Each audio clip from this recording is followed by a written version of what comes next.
Magandang araw sa lahat. Narito naman ang ating kaapat na yugto tungkol sa ating kwentong Ang Manok ni Mang Bogart na Marites. Pagkasunod na araw ay muli nang pumasyal si Marites sa kanilang sityo at ang una niyang pinuntahan ang kanilang barangay hall.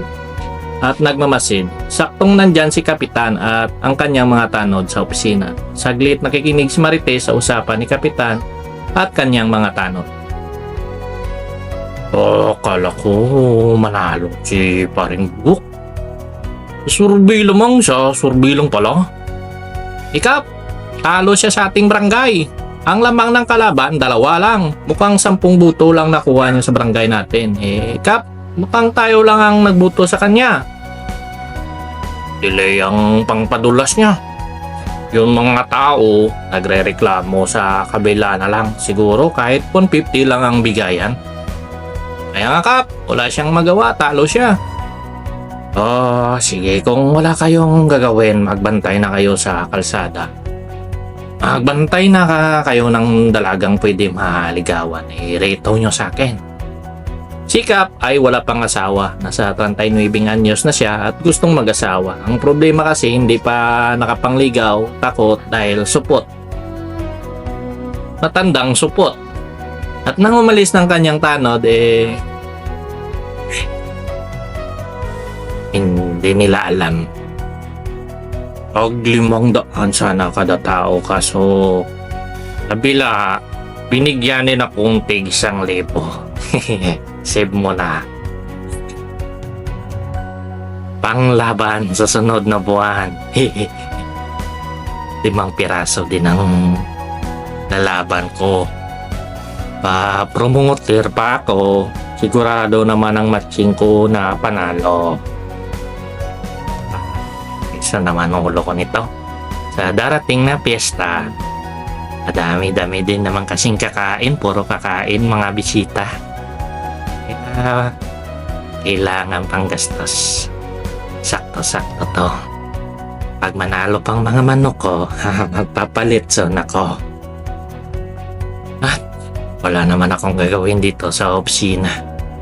Babalik na muna ako sa manokan, himasin mga nakondisyon ko. Hindi alam ni Kapitan na recorded ni Marites ang kanyang sinasabi. Langiyang talaga tong kapitang support na to. Hindi pa pala tuli. Kahit na patalim ng taray gagamitin sa kanya. Mapupurol pa sigurado. Masyadong makunat na siguro yung balat ni Kapitan. Makauwi na nga. Habang pabalik na si Bogart sa kanilang bahay, may nakita siya parang may tao na naninilip sa bakuran ng amo si Bogart. At ito'y walang iba kundi si Gary na magtataho. Mukhang may tao Makalipad na nga sa puno at pagmasdan ang gagawin niya, mukhang magnanakaw At yun ay lumipad na si Marites at mahinang hakbang na pinalapitan ng lalaki na hindi alam na sa taas na ng puno ang manok na si Marites. Mukhang wala naman ditong manok Sana kaya yung dumapo? Nang hanapin kung saan tayo dumadapo ng gabi. Nabalikan kita dito para kunin mamayang gabi. Talaga kita. Ang magtataho? Ako ata ang planong kunin Kailangan kong mapasabi to kay Busing Bogart. Delikado ako. Kailangan. At yun nga at sinabi ni Marites kay boss niya Bogart ang narinig niya sa salita ni Gary na magtataho. Alam mo ba, Boss Bogart, na may plano yung mamang nagtataho sa akin na nakawit? Mamayang gabi daw. Kaya pala napansin ko kanina pa na umiikot ang mata niya sa manukan. Parang may hinahanap at nagkukwento pa sa mga manok. May mga manok din pala yun at plano din mag-entry sa darating na piyesta. Kaya pala nagtatanong sa mga lahi ko at may kasama pang libreng taho. Nagkape pa nga yung dito kanina eh. Buti na lang narinig mo. At kung hindi, baka saan ka dadalhin nun.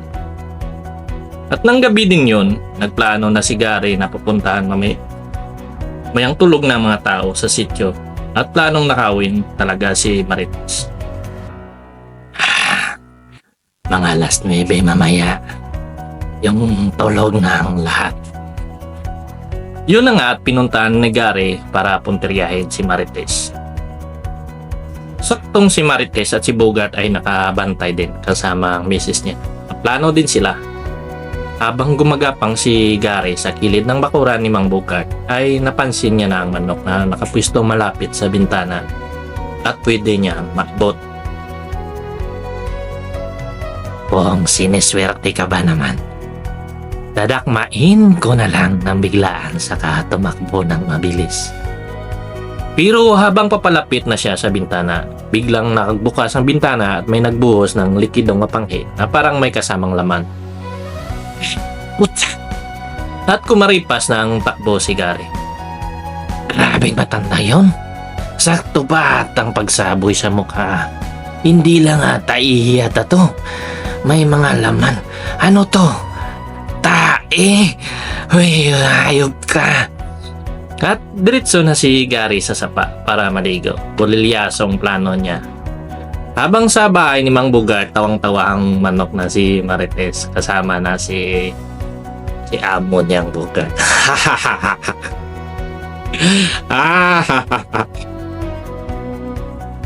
Karipas ng takbo ang inayupak niya. Sigurado ako na hanggang sa pagtulog yun, may amoy siya. Sa kabilang nayon, si Don Pidik habang nakatambay sa balkonahin ng kanyang mansyon at nagtagay-tagay ng mamahaling anak. Hindi mawawala sa mukha niya ang kinis ng diwatang dalaga na nakita niya sa balon. Bukas na bukas. Gusto ko yun makilala at ligawan ko. Hindi ako papayag na maunahan pa ng iba. Parang nagbibitbox na ang kaligayahan ko pag nakita ko. Sa kaniyang nabubuhay ulit nag-aalaga kong tong si Tokmol na. Puro na lang higa kailangan. Makatayo na ito. Kailangang buhayin ulit to para sumaya naman ako. Habang buhay pa. At kailangan ko magpalakas. Mukhang malakas ang laban ng darating. At hanggang dito na lang muna ang ating kwento sa ikapat na yugto ng ating kwento. At susunod na kabanata, dagdagan pa natin ang mga eksena na makapatayo sa kabuhayan ni Don Pidik. At mga eksenang hango kay Kapitan. Salamat.